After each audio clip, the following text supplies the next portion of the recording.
Netcasts you love. From people you trust. This is TWiT.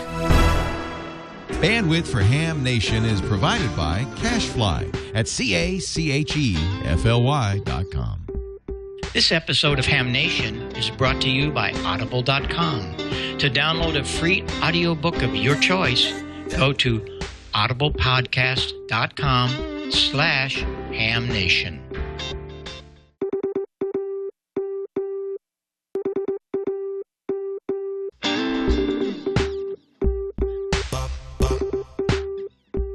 This is Ham Nation, episode number 43, April 10th, 2012. Steve, WB2WIK, talks on all things ham radio. Welcome, everybody. This is Bob Heil, K9EID, and we're here tonight for Ham Nation. It's a program about ham radio. We're here with a couple of really good guests tonight. One of our great co-hosts is Gordon West from Costa Mesa. Gordo, how are you tonight? You okay? I am fine. In fact, I'm getting ready for the big Titanic special event stations that are going to be on the air. One I'm reading right here, W0S, in your neck of the woods at your new QTH in Branson, Missouri. That's going to be a special event station that will start operation Friday, 100 years ago when Titanic hit the iceberg, and roll all the way through Sunday. So we're hoping all of our Ham Nation viewers and listeners will work some of the many special event stations 100 years after Harold Bride and Jack Phillips sent out that fateful CQD as well as the SOS. Go ahead, Bob. Yeah, we're about 35 miles or so north of Branson in our new second home. We've been working on this for some time, and we're in just south of a little city called Pleasant Hope, Missouri, a population of 614, but Sarah and I just bumped it up to 616. It's my kind of stuff. It's where I grew up, in little towns like this. Marissa was my home, as many of you know, but Sarah's the third generation to live in Springfield, so we're very familiar with the area. I've been looking for a place like this. And Gordon, I'm working on something here for Ham Nation. I've been videotaping the many, many things we've been doing. And we're talking about bucket trucks to hang messenger lines for antennas. We had a guy come in the other day with a horizontal drill and drilled 3 2-inch conduits for coax under my driveway. Wow. Drilled the foundation. And we're going to put this together to help everyone see what it's like to build a ham radio station from the beginning. And this has really been fun the last month or so. And no, we're not leaving Illinois, and no, I'm not retiring. All these rumors hit around my emails are, what are you doing? What are you doing? We have a second place we can go hang out on the weekend. And Gordon, you know this. I've been licensed since 1956. I have never had room enough to put up a 160-meter antenna. Well, I have one now. I have a coaxial dipole about 50 feet or so stretched across the meadow down there, and it works so good, and I'm having so much fun on 160 and on AM with a bunch of my guys and friends. So that's what we're doing in Pleasant Hope, Gordon. So, you should get Susie and grab the truckster, head out old Route 66, and you'll end up here in Springfield, Missouri, and we'll go down to Branson. What do you think? Let's do that, huh?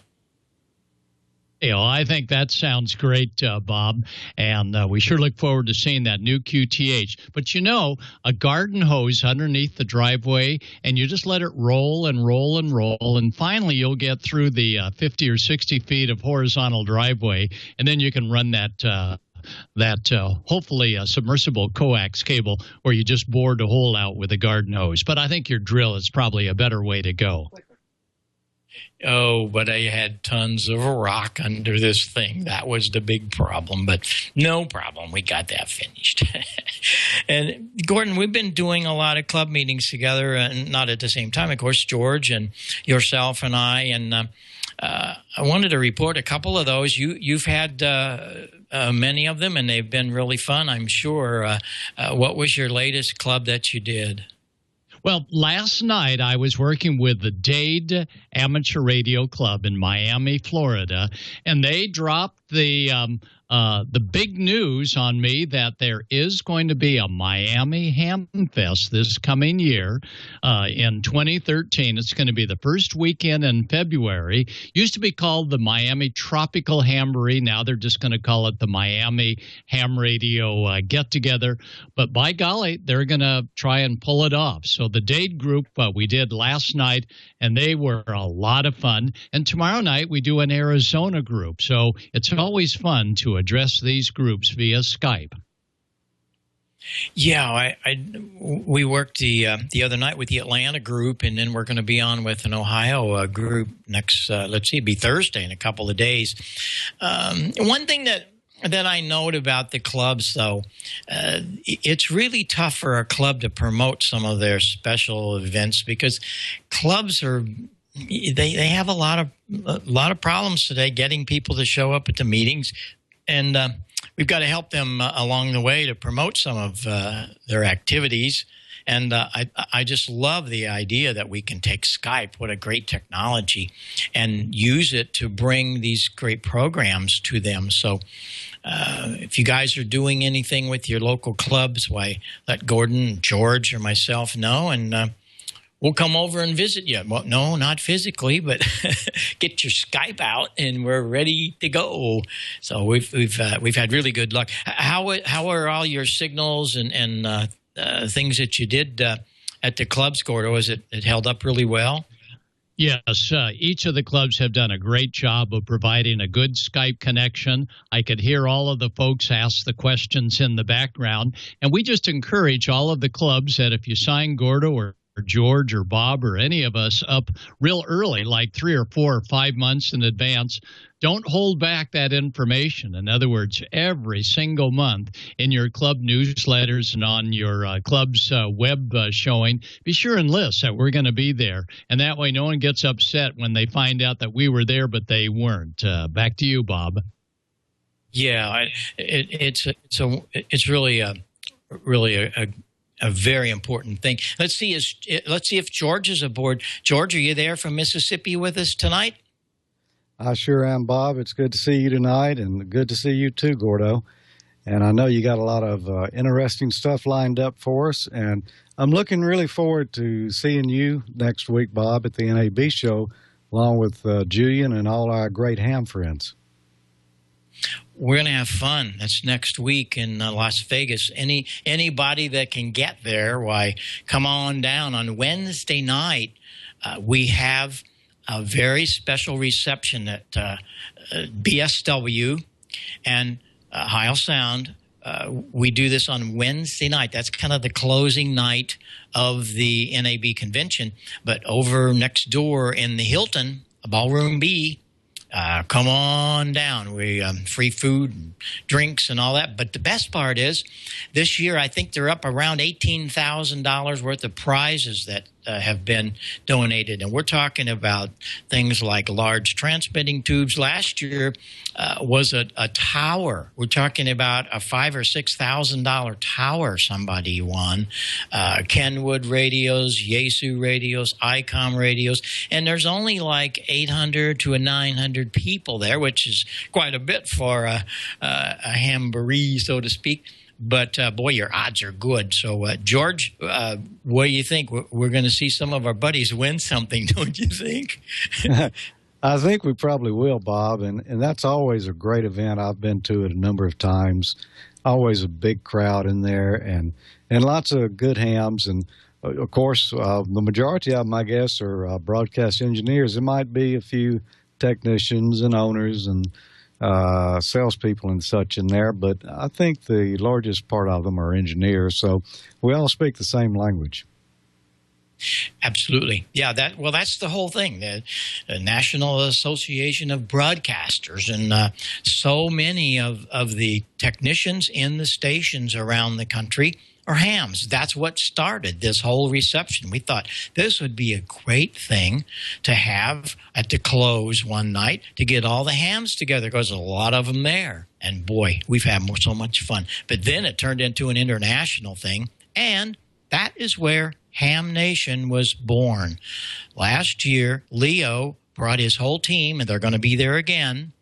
And we live streamed that. So you'll want to keep in touch with the TWiT network. And on Wednesday night, a week from tomorrow, they're going to live stream the reception on TWiT. So you want to catch up with that. And the whole group is there. We're very excited to be with all of the guys and gals from Petaluma. So that'll be fun.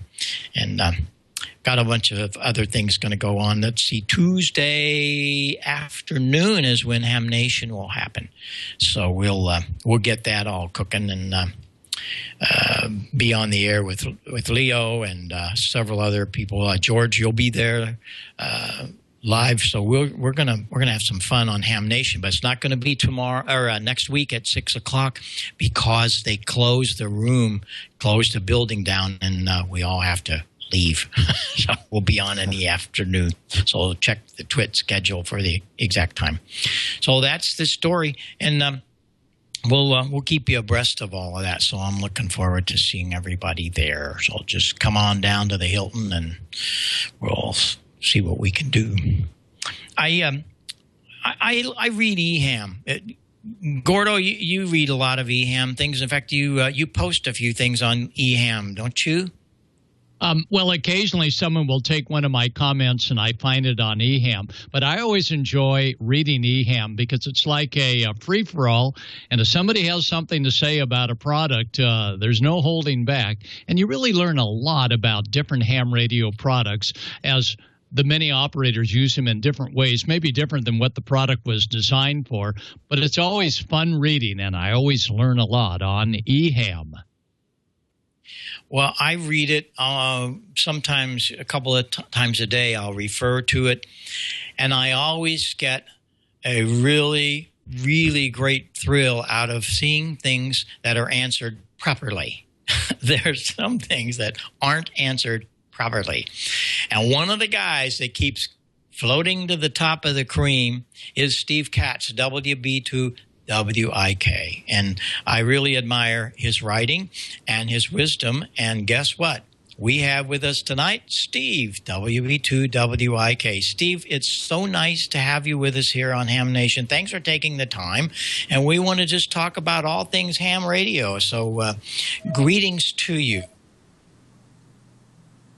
Well, hello, Bob. Thank you very much for the greeting. I was in the middle of a contact here. Actually, I wasn't. Okay.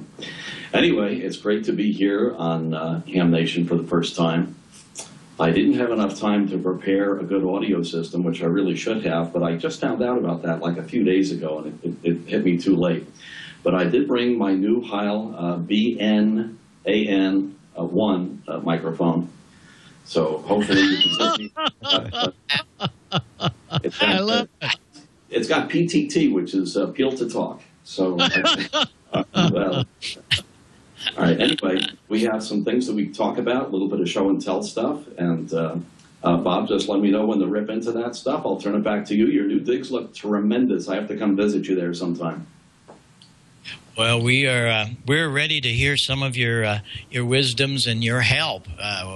Basically, that's what you do best is help a lot of people, Steve. And I even have noted you'll get in and correct some people, and you do it in a very nice way. If somebody gets on and says the wrong thing or gives the wrong answer.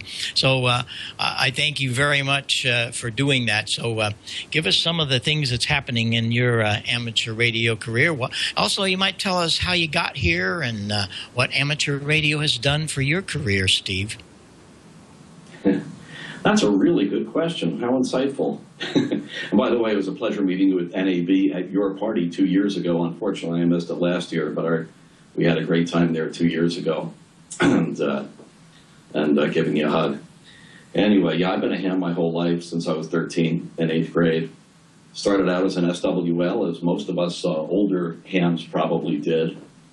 As a matter of fact, I think my first shortwave listenings was with a one of these 5-tube clock radios bedside when I was a kid, and I could hear 160-meter AM stations. When I tuned all the way up to the top end of the band, they were just so strong they would just splash over into the AM band that I could hear them.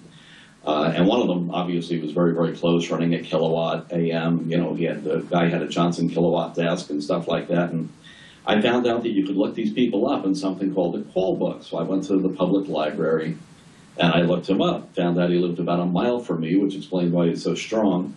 And I rode my bicycle over to his house and kept my fingers crossed that he would be home. And he was. And he gave me a whole tour of his station. And that really got me interested in ham radio. And I've been doing it ever since then.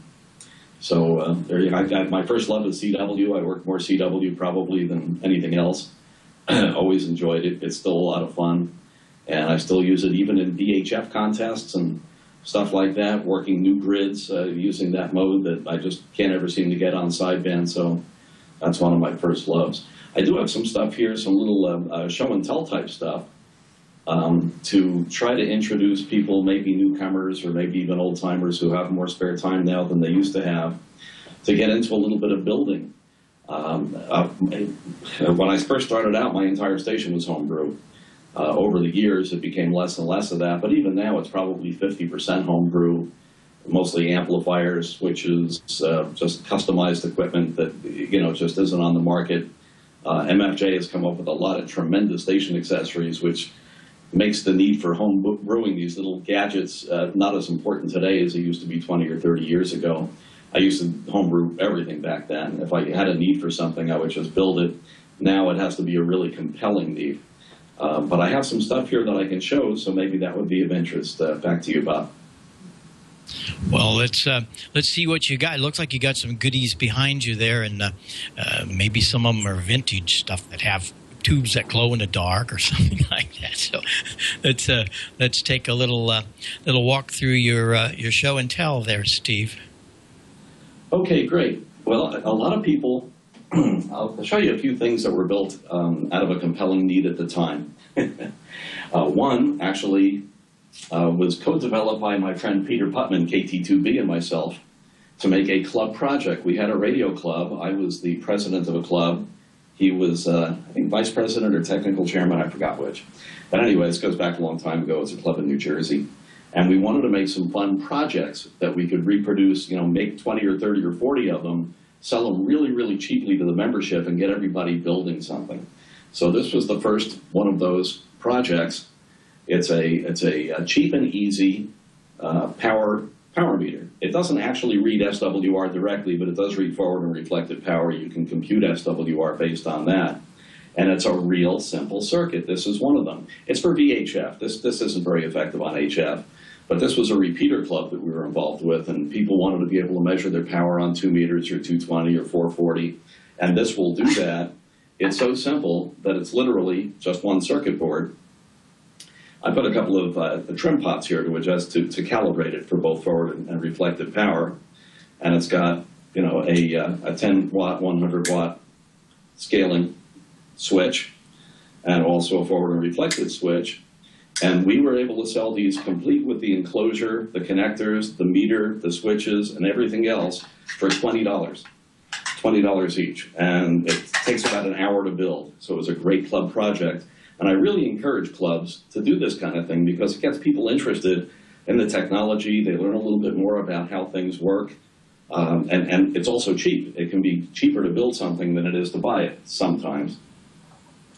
This is another thing that was built out of just a kind of a compelling need because there wasn't anything like it on the market at the time. And I wrote this up as an article for 73 magazine. It was published.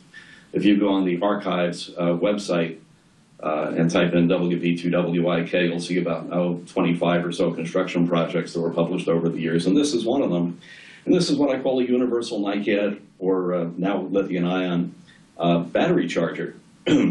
And what makes it universal is it doesn't have any actual terminals. It just uses either clip leads or these probes, or these easy hook probes, something like that.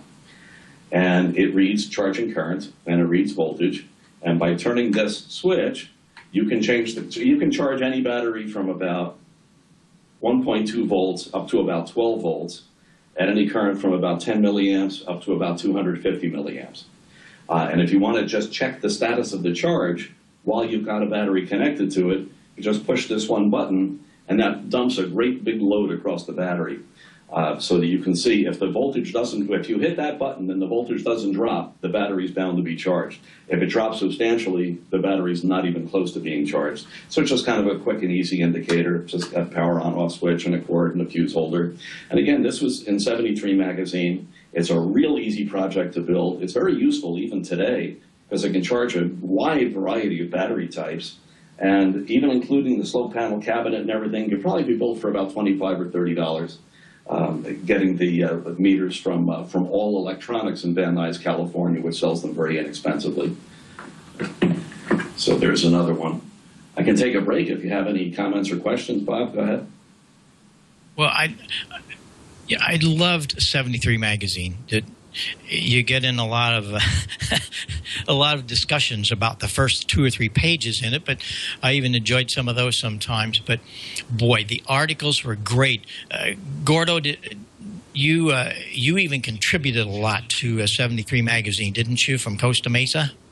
I did. I enjoyed working with Wayne because he was so opinionated and you never knew what he was going to come up with next. But my feature was, of course, Maritime Mobile, and Wayne was good enough to put in a lot of the Maritime Mobile HF articles I had. So you're right, 73, definitely reader written and a personality with Wayne at the helm. Yeah, I miss that. I really do. And every once in a while, I'll go back and look at some of the old ones that I have. I wrote some articles of building things back in those days, the 10-meter FM craze. We kind of started that whole thing.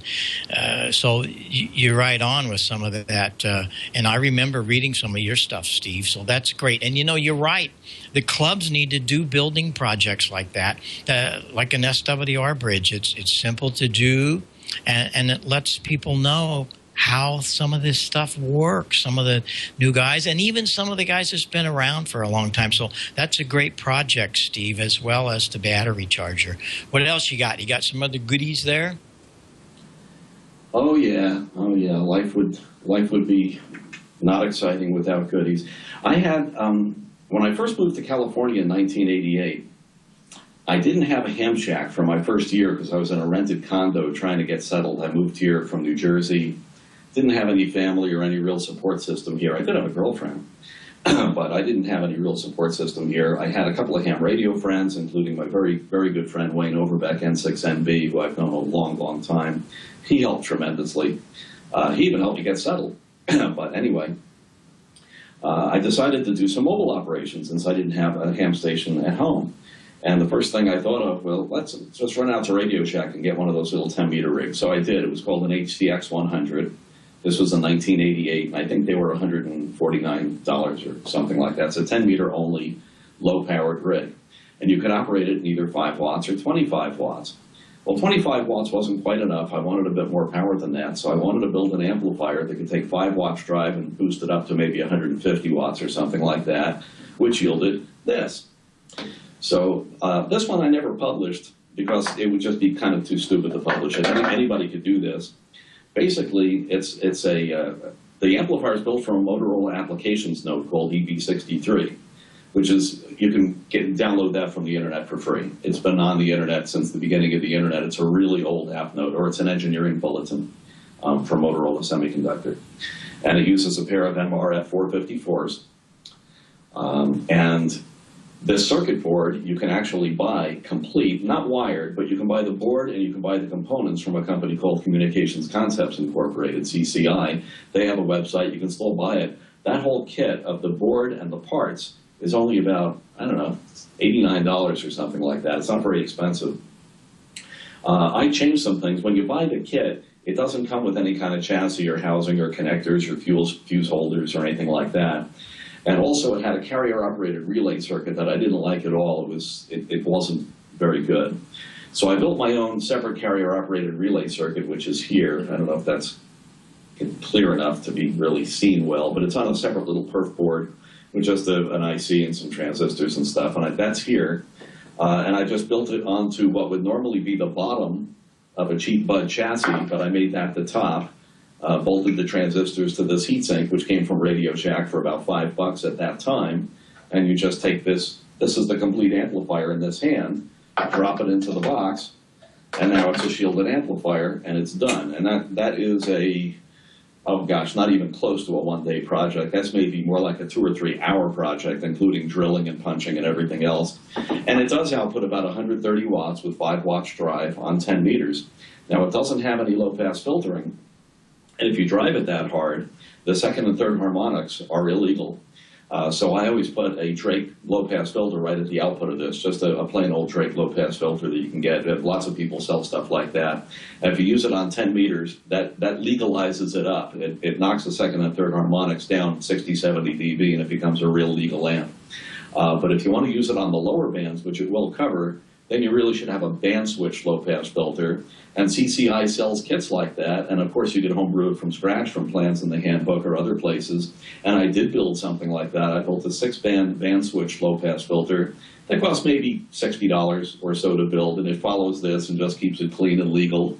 And you can sleep at night and all that stuff. But that's another real easy project, and that's one that I built just because I wanted a little more oomph in my car on 10 meters. Then we can go to something a little bigger, like this turkey. And this is a little bigger project. I'll actually put it here on the bench and do some handheld camera work here if I can. Let's see. Go away. Okay, this. There we go. Okay, I'm trying to get it. There we go. Now you can see it. This is a kilowatt amplifier for 2 meters. It's a pair of 4CX250s in push-pull using tuned lines. Uses a flapper vane tuning system here. As I turn this up and down, this actually tunes the lines by changing the capacitance between them, and then the output loading is here. It's link coupled. This is the link, and there's just a tunable capacitor in series with it. I added some silicone rubber exhaust chimneys. I actually bought this material from Alpha, the amplifier company, because I couldn't find it, but they have it, and they were willing to sell it to me in sheets, so I just bought it and cut it with scissors. The front panel, sorry about that. The front panel of the amplifier is this. This does not include the power supply. The power supply is separate, and I didn't feel like humping it all the way over here, so I didn't. It normally sits on the floor and weighs about 80 pounds. But this does have the filament transformer in it, and it does have the blower. The grid tune circuitry and the filament transformer are under the chassis. And it's got grid and screen metering and a relative RF output meter here. And you can switch the screen between high and low to run more or less power. And you can switch, I've got bias taps here on the bias network. If I want to cut the amplifier off and run Class C for CW or FM, I could do that. Normally for sideband, I'd use it in Class A V1, where it draws absolutely no grid current. And under those conditions, with no grid current at all, it runs about 850 watts output key down on 2 meters. If you drive it on sideband voice peaks with 1 or 2 milliamps of grid current, it'll hit a kilowatt. And again, this was a pretty simple project when you get right down to it. Here's the cover. Cover's a real simple. Hey, Steve. Yeah. Hey, Steve, before you do that, show everybody about the tune line. Show them how simple this is. People are probably looking at that guy just saying, oh, look at this, a kilowatt on 2 meters. It's got to be this or that. Show them how simple it is. You've got the tubes and the line. Show them how that how that tunes again. Show them how simple that is. Well, you're right. You're absolutely right, Bob. It is really, really simple. This circuit was in the ARRL VHF manual, so it's not invented. In fact, I got the idea for this amplifier from Wayne, N6NB, who had one exactly like this in his van. He used to operate mobile with a kilowatt on 2 meters, and on 6 meters, and on 432, and on a bunch of bands, because he's crazy, as a lot of people know. He had an amplifier just like this in his van. And I looked at it and said, I want one of those because it's small and light and it doesn't weigh 140 pounds like a Thunderbolt. And you can tuck it under your arm and carry it around with you and use it mobile. Wayne, of course, had a 5 kilowatt generator in his van also to use amplifiers. But anyway, yeah, this is very, very simple. It's made out of a couple of 3/4-inch copper pipes that you can buy at Home Depot. Well, of course, copper isn't as cheap as it used to be, but when I bought this, you know, all of these parts, except for the tubes, of course, and the tube sockets, but all of these parts were like $20-30. You know, it was a very, very inexpensive amplifier, just made out of a copper pipe. This is a tuning strap to set the length of the pipe using a brass shorting bar. This flapper tuning mechanism is nothing more than a piece of fiberglass shaft. It's just a piece of fiberglass that I don't even remember where I got it. Probably stole it out of some other piece of equipment. Oh yeah, I added a couple of little Teflon spacers down in there to make sure the thing couldn't arc, you know, even if I wanted it to, in case I shorted it out. So I did some of that stuff. The tubes themselves are very readily available. 4CX 250s, they've been on the market since since the 50s or maybe even the late 40s. You know, part of the 4X 150 family, just like the Thunderbolt used or the KWS-1 or many other amplifiers. And they're tetrodes, so they have a tremendous amount of gain. This particular amplifier, when I mentioned the output power, 1 kilowatt PEP on sideband, it achieves that with about 5 watts of drive. So you have to be really careful to not overdrive it. With a typical 25-watt sideband rig, you'd want to add a big fat attenuator between the rig and the input of this thing to keep it from just smoking, because it only takes about 5 watts drive. But Bob, I remember you had a 6-2 Thunderbolt, and that was a similar circuit with similar drive constraints, and I'll bet you have fond memories of that, Bob. Go ahead. Absolutely. I built it. I was 20 years old. I built that from a kit. I didn't want to buy just an amplifier and set it on my table because I was into building things. And it was my whole career, was learning to do that kind of stuff. And the 6-2 Thunderbolt was just about like that. Their tune lines, they silver-plated them. And other than that, it's the same story, of course. And all of you that are watching tonight and you're looking at this saying, oh, this is too complicated. No, it's not. It really isn't. And I really appreciate you bringing some of these projects on, Steve. And what we need to do is single one of those out some night, have you back, and we'll do schematics, and you can show them parts and pieces. That'd be kind of fun. What do you think, Gordon? Wouldn't that be a thing to come? No, I think that's a terrific idea. In fact, last night, while I didn't hear Wayne Overbeck on the air, his name came up several times because Wayne is still a very active VHF, UHF microwave operator here in Southern California. He had a cabin up in Tehachapi with tons of gear in it, including a beacon and a fire about 2 years ago. Completely wiped out his cabin, his rigs, all of his awards. But you know, Wayne Overbeck, and Steve knows, what a guy. He just said, got to carry on, and that's just what he's doing. And he's really leading some efforts in working with the league on determining 900 megahertz band plan. So last night, the 2-meter sprint, yep, I had the KW on myself, but mine's not a homebrew. It's an old Henry 2002, but it too has that flapper valve and the 2 copper pipes. It's a simple way to make that tune, and that's really great. Well, Steve, we're going to have to close this part for now, but we want to have you back. We'll stay in touch and be thinking about some of that we could bring this on as a kit. Would you like to do that? Would that be fun? Oh yeah, no problem at all. You know, I was the VHF editor of CQ Magazine for 4 years, from '84 to '88, and I had a lot of homebrew stuff in there. During that time, I was doing a lot of writing and doing a lot of construction article writing. I had 3 8877 amps for 6 meters, 2 meters, and 432 that all looked the same and all stacked one on top of each other and shared a common power supply. And I still have all that stuff. But also many more simple projects, small, like little SWR meters and things like that, those kind of projects that would make great club projects for you know, newcomers or old-timers alike. If you're a ham and you haven't built anything, you've missed half the fun. I mean, half the fun. A lot of people will put together a dipole and say, hey, I built my antenna, and yeah, that's fun also. But putting something on the bench and drilling holes and soldering wires, I mean, you know, like I'm not sure where I'd be without all that. Go ahead. hear you. That's great. Well, we really appreciate you being here tonight with us, and we'll be reading your comments and things on all the different forums. But let's think about that. Get past Dayton and a couple of other large fests, and we'll have you back, and we'll build something. That'll be really good. I have a soldering iron. Gordo's got a soldering iron, and the guy that's really got a soldering iron's down in Mississippi. George will be on a little bit later with that. So we'll get it all going. So thanks so much, Steve. I really appreciate you being here. 7-3 to you, man. Oh, no problem at all. I had one other thing, if I could take 10 seconds to show. A lot of people I see on the internet talking about, gee, I can't afford a watt meter, or I can't afford a dummy load. I don't have a dummy load. What am I going to do? I just wanted to show one example of a swap meet type dummy load. This one's made by Bird or Coaxial Dynamics or somebody. It's a military surplus thing. This is dead flat up to 1,000 megahertz, and it's got a built-in watt meter. And it'll actually measure 3 watts full scale up to 150 watts full scale.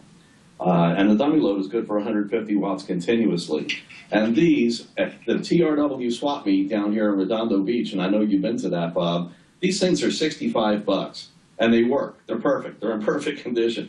So, don't sweat. Anybody who says, well, gee, that's a real big expense and that's a horrible thing. There's a lot of this stuff on the surplus market, and I just wanted to bring one example of that, Bob. Go ahead. Yeah, I appreciate that, because a lot of guys go to Hamfest and they think all the things in the parking lot are a lot of junk. No, it's not. It might be old and vintage, but a lot of it is really worth all of the looking around and digging. That's always the fun. Thanks very much for being here, and we'll have you back for sure. Last week, Gordo and I were in Milwaukee, and we had a great time at Superfest, but I want to play we only did a couple of minutes of video. There was so much there, so we're going to do that. But first, Leo is here, and we have a message from Leo. So take her away, W6TWT. Hello, fellow hams. I know that you're enjoying the show, and we'll be back to it in just a moment. But I wanted to tell you all about Audible.com. I'm really pleased that Audible's decided to advertise on Ham Nation, because I think hams are a natural audience for this. Look, you're smart. You like to learn. You like to listen. Audible.com brings reading back into your life by letting you read books at those times when you normally can't hold a book. When you're driving, when you're walking the dog, when you're at the gym working out. You can listen to books. I get literally an hour or two of reading in every single day that I wouldn't get in thanks to Audible.com. Check it out. We've got a free book for you. If you visit Audible.com right now, Audible.com. Actually, let me give you the special URL for Ham Nation, audiblepodcast.com/Ham Nation. You can sign up for the gold account. That's the book a month account. But your first book's free. You get a credit for a free book. You can quit at any time. And keep that book forever, so it's yours to keep at no cost. Should you decide to leave, I don't think you're going to. By the way, Audible has old-time radio, theater, and drama. It has lots of great stuff.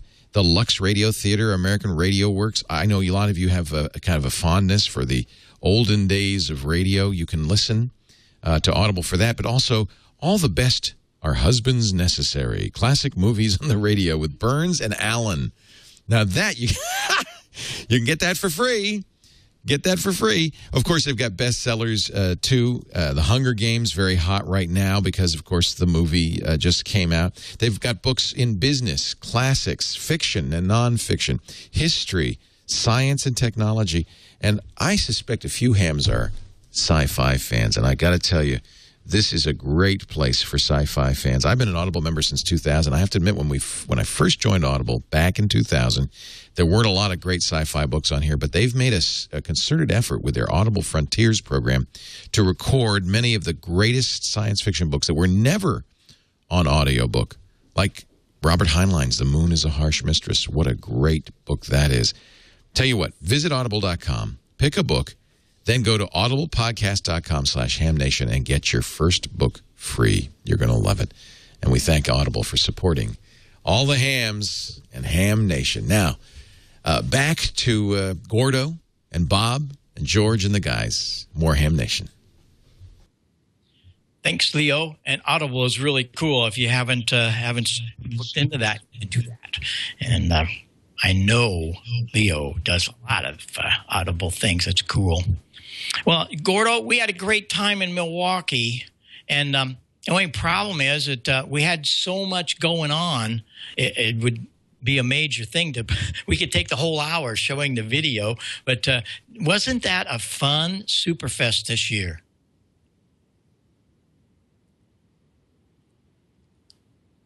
Where'd he go? Tell you what, let's just start the video. We got a couple of minutes for you, just a real fast blast through AES's warehouse. Here we go, AES Superfest 2012. Hey, Gordo, let's go in and see what's happening. Good morning, how are you? Hello, Ham Nation. All right, from AES Superfest. Have a great day.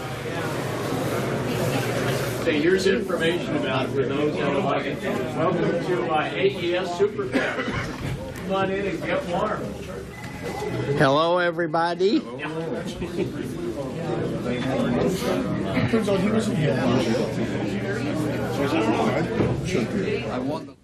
Thanks for coming to my 18th annual show, Gordo. You've been doing this 18 years? Well, you've been here about 17 of them. You should know.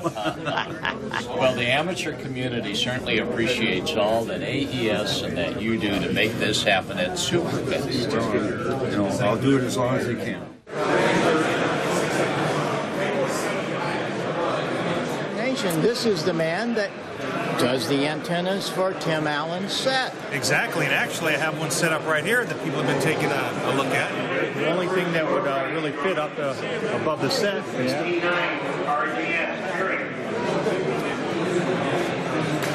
Looking at the 590. What a great piece. All right.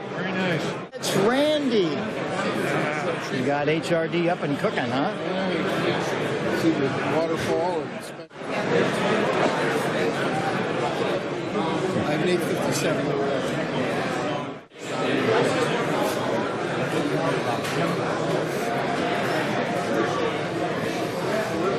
All of us on Ham Nation, but now we get to see what you really do. Look at all this pretty stuff. Oh, man. This is cool. How are you, Bob? Okay, Robert, you having a good time? It's great to be here. Yeah, we're enjoying ourselves at AES. All right, well, it's nice to see the league here. Thanks. Thank you. It's the prize booth. Didn't win anything yet. Okay. Here we are with Cheryl, and we discovered the show note guy. Dan is here. TWiT.tv and TWiT.tv. So, I'm sorry. Without further ado, I give you Bob Heil and Gordo Wentz. Thank you, Leo. That was a little. How about that, Gordo? Oh, I think that was fun. That was great. Sorry I dropped out there for a moment. I must have sneezed or something. But let me tell you, it was a great get-together at Amateur Electronics Supply. And so neat that many of you in the chat room were there to greet us personally. Bob, we had a ball, did we not? It was great. And Leo introduced us, and there were a lot of people there, as you saw. The forums were packed, standing room. You couldn't really see the back of the room there. But, man, it was really great, and they had forums all day. Ray Grenier did an incredible job. He does every year, but this one was over the top. So look forward to next year. Why not? Let's do it again. That was super, huh, Gordo? Yeah, I'm for it. And Ray, certainly, I think, what was this there? I forget how many they've done, but a whole bunch. And all of the industry is always pleased to be there because it's sort of our warm-up before the big one. And the big one, well, we got a couple big ones. Next weekend is Visalia, the big DX convention up in Visalia, California. And then, of course, our big weekend, Bob, is going to be Dayton Ham Convention, and that is the middle of May. And that's when we're going to look forward to seeing everybody at Dayton. Yeah, we're so excited, and we'll have a Ham Nation booth there, and I think Amanda and George, everybody's going to be there. It'll be fun. It'll be fun. And I'll tell you who else is there. Don Wiltsanks with his PR40. If you haven't seen this, he needs to show this a little more. He has a great tattoo of his PR40 on his arm. It's quite special. So let's hear from Don and Newsline and see what's going on in the news of ham radio. From Amateur Radio Newsline Report number 1808, these are the Ham Nation headlines for Tuesday, April 10, 2012. The FCC is taking a look at amateur radio's role in emergency communications. It also wants to know about obstacles to ham radio operations, such as conditions, covenants, and restrictions, better known as CC&Rs, that keep radio amateurs from being able to fulfill their public service duties. It's done this in a public notice given the identifier of GN Docket 12-91, also known as DA 12-523. The Commission is required to study amateur radio as part of a public law known as the Middle Class Tax Relief and Job Creation Act of 2012. The FCC is to analyze ham radio's uses and capabilities during emergencies and to submit its findings to House and Senate committees. The law also requires the Commission to analyze ham radio's importance as it relates to protecting lives and property. The Commission is to provide recommendations on how to enhance voluntary deployment of ham radio operators when needed. The law compels the FCC to evaluate how best to integrate amateur radio into furthering various federal government initiatives that might require communication support. If there are impediments along the way, the law requires the Commission find ways to remove them. For example, the law questions whether antenna restrictions or unnecessary private land use restrictions wind up causing more problems than they solve. If there are any current Commission rules that serve as impediments to what hams try to accomplish during emergencies, the FCC is told to name them and assess whether they should be changed or lifted to make it easier on hams trying to help during disasters. If you want to submit comments, you have until May 17th to do so. You can file your comments electronically or by mail. To submit comments electronically, go to apps.fcc.gov/ECFS. Paper filings must include an original and one copy for each filing. Those must be mailed to the Commission's Secretary. That address is Office of the Secretary, Federal Communications Commission, 445 12th Street Southwest, Washington, D.C. 20554. In a related story, if you live in a CC&R restricted community, have deed restrictions or homeowners association covenants that have prevented you from erecting amateur radio antennas, the ARRL wants to hear from you. The League says that it's looking for input in two specific areas. These are recent amateur radio involvement in actual emergency communications and disaster relief and specific details about how CC&Rs and other private land use restrictions have impaired licensed amateurs to participate fully in these disaster relief communications. If your ability to participate in ARES, RACES, Skywarn, CERT, or other emergency and disaster relief communications has been limited because of the inability to have adequate antennas due to such land use or owners association restrictions, you're asked to provide that information to the ARRL. Please provide your documentation to the ARRL as soon as possible, but definitely before Wednesday, April 25th. It can either be uploaded to the ARRL website at www.arrl.org/CCR-study-information, or they can be sent as an email attachment to an email sent to ccrinfo@arrl.org. And don't worry, you'll find all these addresses in the printed edition of this week's Amateur Radio Newsline. Canada's begun issuing experimental licenses for the 60-meter band. Regulator Industry Canada has issued the first such developmental license April 2nd to Russ Hemphill, VE3FI, to use the call sign VX9GHD at 5 megahertz. Canadian radio amateurs have been waiting 3 years for the opportunity to join the USA, Britain, and other nations making use of the 60-meter spectrum. When a true Canadian amateur radio allocation on 5 megahertz might be approved is at this time unknown. AMSAT and the ARRL are teaming up during the 2012 Dayton Hamvention to recruit new amateur radio on the International Space Station, or ARIS mentors. At 4 p.m. Eastern Daylight Time, May 18th and 19th, the ARRL stage will be used by AMSAT to explain the need for additional ARIS mentors. It will also outline the requirements and responsibilities needed to help provide a reliable conversation between astronauts and selected groups or schools. All amateurs attending Hamvention 2012 are invited to attend. And that's all from Amateur Radio Newsline, your independent source for amateur radio news, brought to you each and every week for nearly 35 years at www.arnewsline.org. I'm Don Wilbanks, AE5DW, coming to you this week from my kitchen, 73. We'll see you next time here on Ham Nation. All right. Thank you. Oh, that's great. He is terrific. Well, we invite all of you to send pictures of your station to us, and we've been covered up in the last few weeks, and we wish that you send more because we're going to use them eventually. So get them to us. But Julian went out and did a video, so let's go look at this wonderful shack that Julian did just last week. So take her away, Julian. Hi, N6GEB here. Thanks for letting me show you my station. I'm running a TS830S, a Kenwood station monitor, external VFO, and antenna tuner. This is my primary HF rig. I have a TS2000 Kenwood that I usually use for VHF, UHF, and when I get lazy, it's my HF rig. I have a Kenwood external speaker. Yes, Bob, I will be upgrading. You convinced me. Microphones, an MC50 and an MC90. Both became obsolete when I bought these. Great quality.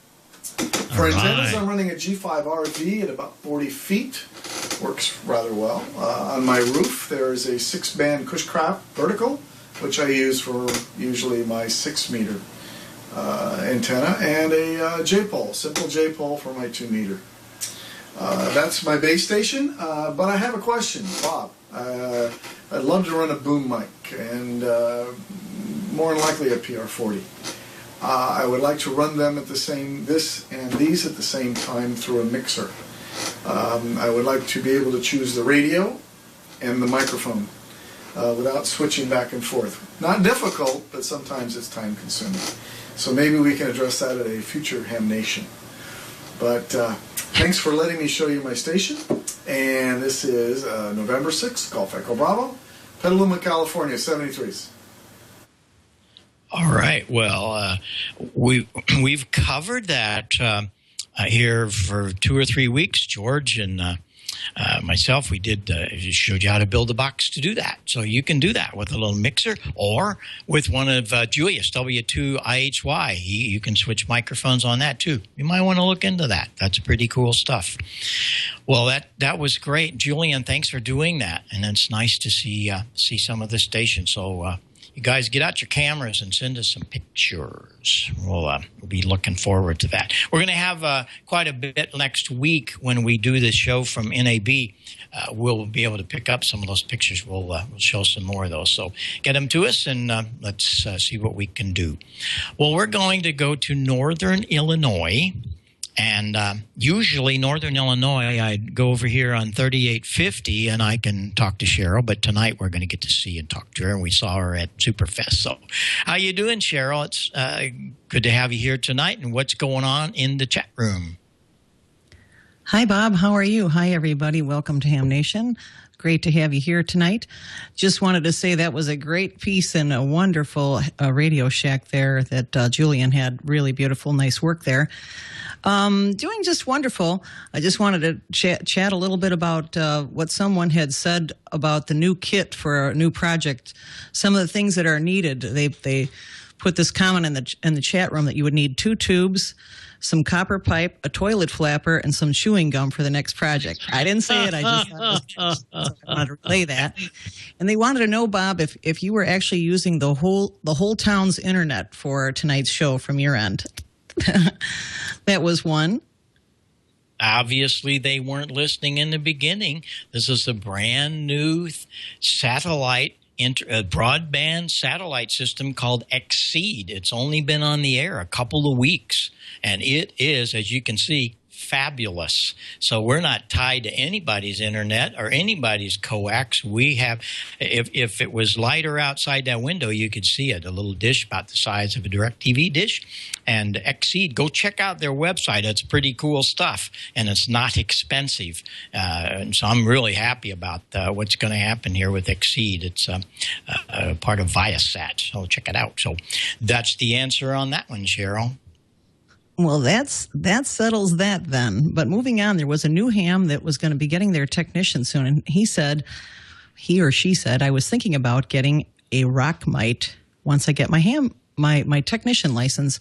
So what frequency would be best to order it with was their concern. What way should they, what's the best frequency that they should order it with? I'm not sure what a Rockmite is, but that was one of the questions. Are you familiar with that? Nope. Got me. Can't help you on that one. All right. How about this question then? Is 73 magazine available via archived digital copies? They wanted to know that in the chat room. Oh yeah, Gordo, you keep up on the archives with 73? Yeah, I am part of the archives, but I don't know if it is available on the archives. We're going to have to get a hold of Wayne Green and get a little review as to how we can see some of those back issues. So that'll be part of our mission for next week or week after next, and I'll try and find out about 73 on the archives. Oh, thanks a lot for the follow-up in the future there, Gordo. Appreciate it. And Bob, last week someone wanted to know that Hunger Games microphone that you were using. Is that available at all for sale? That particular microphone you were using on last episode of Ham Nation? Absolutely. It's our Finn. Yeah, absolutely. It lights up. In fact, it was lit up in this show. That's a cool microphone, and it's got the same element this has in it. So, yeah, it sounds good. Great. Also. Excellent. Well, I just wanted to invite everybody out to 3850. We'll be firing up the 3500Z tubes, courtesy of N9WQ. I've got an amplifier, full legal limit now, running the FT2000 Yaesu with that. So that's the new rig, and I hope to hear you out there. And that's really all I've got for now at 3850 later on, plus or minus 3 kilohertz. Thanks. Okay. Well, thank you so much. And there it is. Only it's not lit up because I didn't have it plugged in. Well, let's see what's going on with the old soldering iron in Mississippi. George, what are you doing, and what's on tap tonight? Well, it sure was good to see Steve earlier, and although I never saw his soldering iron, I think I could smell the smoke. Let me just cover our contest real quick because I know we're about to run long. Our question last week was, what connects the ambervescent lunar wane shaft of the turbo and tabulator rotor system? And Russell Richard, WB2WIK, he said the answer is the 6 hydroscopic Marzul vanes are fitted to the ambervescent lunar wane shaft. 5 clearly would be too few. 7 would just be silly after all. And because the fractional hydroscopic, I can't even say it, Marzul vanes are purely theoretical and patently impractical, the twist antenna makes sure to use exactly 6 of them. So thanks, Russell. We'll be sending out this copy of Constructing HF Wire Antennas to you this week. And I thought I would get back to some more technical stuff. You know, I'm going to be burning some more PC boards here in the near future. And I thought tonight would be a good place to start looking at schematic CAD programs. So, Alex, for quick and dirty projects, you'll usually see me draw out the schematic by hand, and I'll also lay out a PC board by hand. However, sometimes you want a project that looks a little better or that maybe you're going to share with someone else. So today, let's take a look at a couple options there. There are a number of CAD programs that you can use for creating schematics and PC boards, and some are even free. Probably the best free one that I've played with is EagleCAD. But today we're going to look at a very simple one that's easy to learn and begin using immediately, and that is Express PCB. They also have a schematic program called Express SCH, and that's what we're going to look at today. The inspiration for today's project comes from the 1980 edition of Forrest Mims' Engineering Notebook, which was sold at Radio Shack then. He created a frequency divider using a 555 timer. After we launch Express Schematic, the first thing we'll do is come fill out the information at the bottom here. That shows our company name and what the project is. Now that we've got that taken care of, we'll zoom back out where we can see our work area here. Now we'll begin by placing components. So we'll click on Place a Component, and then up here at the top, we choose the component that we're looking for, the LM555. Then we'll put it over in the middle of the schematic here. We can click the arrow over here and grab that part and move it around to exactly where we want it to be. Now, once we've done that, we'll add in a ground connection by choosing ground over here. And then you have to choose the type of ground that you want. And we're just going to choose a power ground. And we'll place it right here on pin 1. Now, how do we know that's pin 1? Well, we can zoom in a little bit and we get a little better picture of what we're looking at here. On pin 2, we'll want to put our input frequency here on the trigger, so we'll need a wire to go out and do that. Click on trigger, stretch to where we want to position the wire. Once we get there, we'll click once, and then we'll right-click to drop the wire there. Let's go choose our next component. We want to put a end to this wire out here, and so we'll do a wire connection. And it put a W here for wire. We need to change that to what we actually want to call this, so we'll double-click on it. And then that brings us up a place to put a part number. We're just going to call that frequency N. We'll also need a wire for a +5 to -15 volts DC in. That'll come off pin 8 here. So we'll choose a wire, click, drag where we want it, click once we get there. Remember, we'll have to right-click or else it's just going to keep trying to follow us around. So right-click to release that. And now we'll want to place that wire connector here at the end again. And this one, we're going to name +5 to 15 VDC. Now there'll be one more wire that just comes out of the device here, and that'll be on pin 3, which will be our output frequency. So let's draw that wire. Click where we want it to go once, and then right-click. And we'll put a pad on the end of that. Now this one, we're going to want to go the normal way, so we won't tell it to flip it down. And we'll come over here and name this one Freak Out. Now there's going to be a wire that goes all the way around from pin 6 up here to pin 7. So we might as well go ahead and get that one in now. We're going to need some grounds out here. There's actually going to need to be 3 grounds. So we'll run a wire for that. Let's position 3 of these wire terminals. Each one has to have a different name. So we'll just name them ground 1, 2, and 3. There's also another wire that comes off the ground that's going to a 0.1 microfarad capacitor, which will be here in series, and then connect here. Now we'll double click on it and we'll name this one C1, and we'll give it a value of 0.1 UF for microfarad. Now you notice it put 0.1 microfarad right here in the way. We can just grab that and drag it down here to a more convenient place, as well as the C1. We can move that up out of the way a little bit. Now let's connect a wire to that, and let's draw another wire over here. Now we've got one other component we need to add, and that's going to be a 100K ohm pot. So back to components. We'll name this one R1, and it's going to be 100K. And now we'll draw a wire to connect that.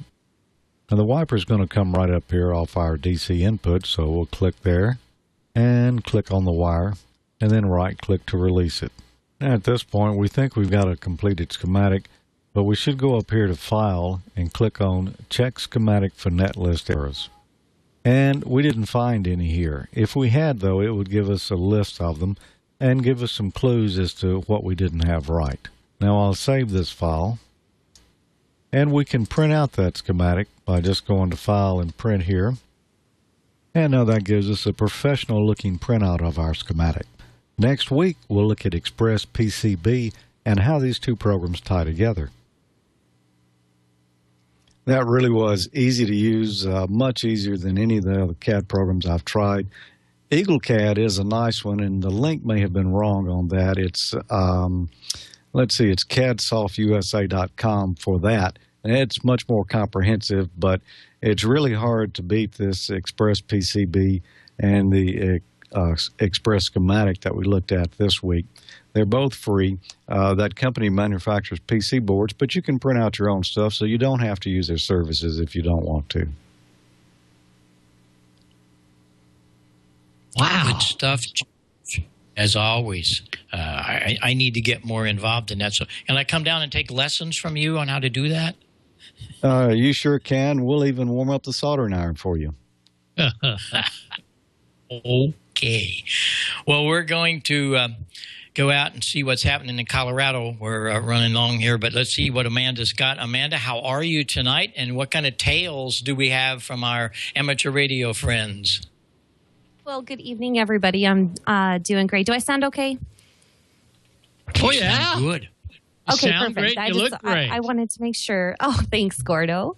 Oh, you're welcome. I didn't get a sound check or anything, so I always get paranoid. All right, you guys, here it is. With gardening time coming up, watering your grass, stuff like that.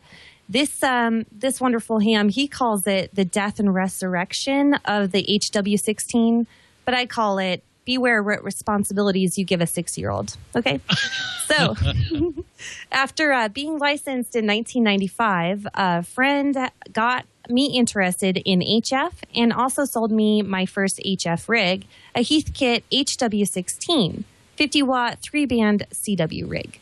I am assuming that this was his pride and joy. He set up a shack in his basement with a window directly above the radio table to accommodate for the antenna wire feeding through. One day, he turned on the rig, and it came to life with lots of dits and dahs. And since it was late, he decided he'd shut it off and wait until the next day to start making his first contacts. All right. So he got home from work very, very excited to make his first contacts. And he turned on the rig and heard nothing but a loud 60-cycle hum. Then he noticed that his table was a little bit damp, wet in places. And then he noticed the inside of the rig was very, very wet. And he unplugged it with a pair of insulated pliers and stared at the rig, kind of scratching his head, wondering what was going on. He was very upset, very depressed.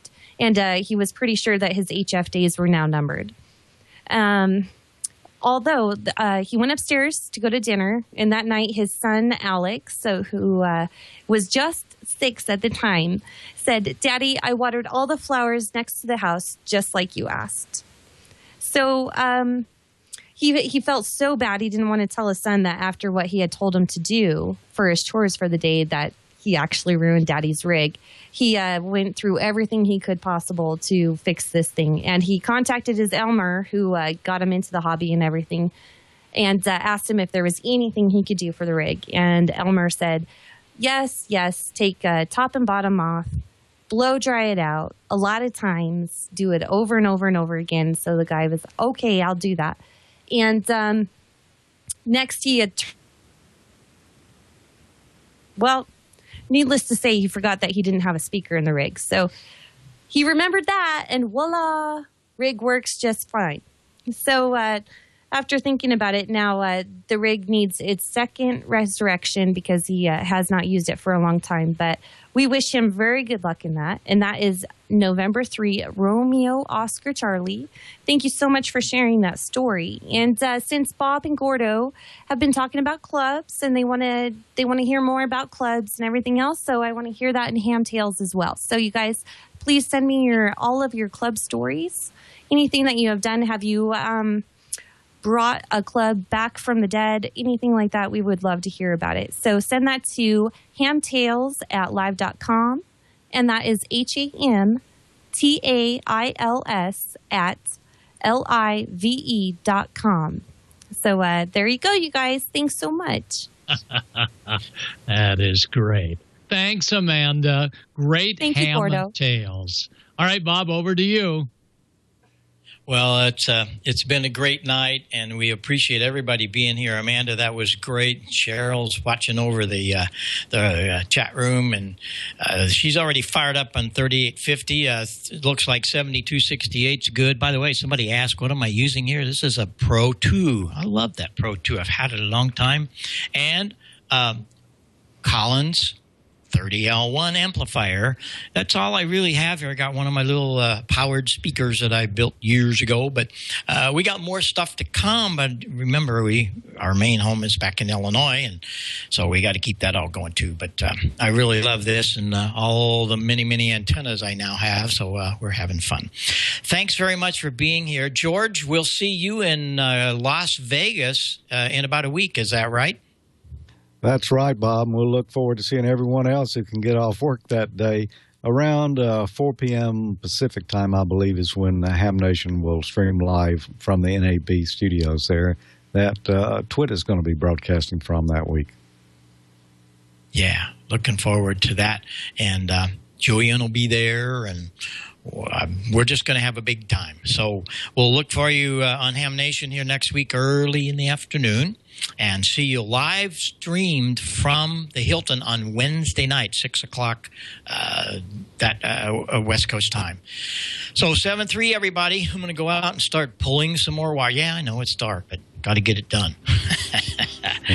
I appreciate everybody in Petaluma taking care of us, and we'll talk to you next here on Ham Nation.